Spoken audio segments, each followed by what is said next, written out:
Okay, welcome to Complaining About Comics. Today we're talking with Christian Alonso from Dr. Netflix about Before Watchmen Night Owl. The poor man's version of Batman?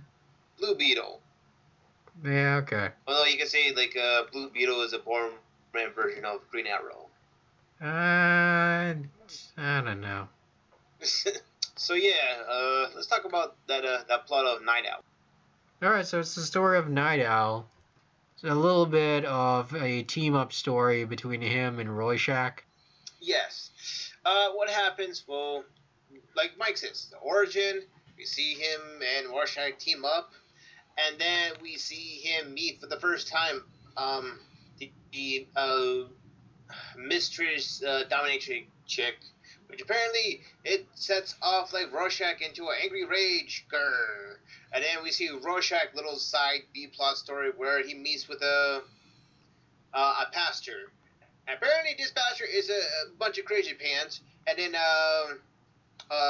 with back to Night Owl, we see him and the lady is getting it on. Yeah, gonna have some nighty time and stuff, and they get it on and stuff, and they have some kind of relationship, sort of.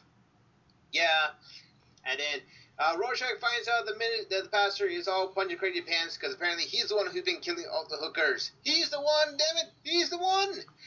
And a big explosion of fire happens, and then Rorschach kills the pastor.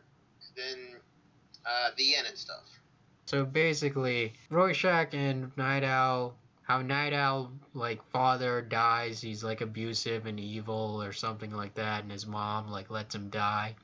And then you see how Night Owl sort of takes over for the original Night Owl, and how he invents gadgets, and then it's, like, him and Rorschach doing their night patrol things, trying to figure out cases, and then Night Owl meets this sexy lady. Together, them and Rorschach sort of split up for a bit, and Rorschach goes to work in a church. It, turns out hookers are being stolen off the streets or something like that. Killing off. Yeah, somebody's killing them off, and it turns out the preacher's the one that's doing it, and he tries to kill Rorschach, and Rorschach, like, escapes and kills him. I don't know. It's one of those stories. It's one of those stories that, like, it seems pretty straightforward and kind of is, but blah. I don't know. I wasn't against it. I actually sort of like this story, but not that much. It's an okay story, but I liked about 75% of it. All right, what do you think of the art?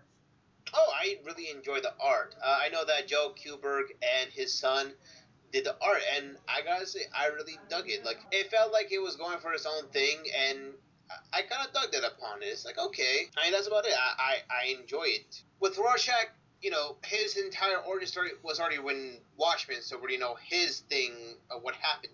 I don't know. I think they could have done a really good independent on its own story. And they sort of did, but then they leaned too much on, like, Watchmen. Too much of trying to introduce some character that did this and that. Yeah, it wasn't really there for me. I feel like Rorschach kind of took over the comic. Like, and then it became just a Rorschach story. It's like, yeah, but, I want to know more about Night Owl. I want Night Owl to be a crazy, weird Batman character. That's, like, happy and upbeat. It's like, it's yeah, Batman.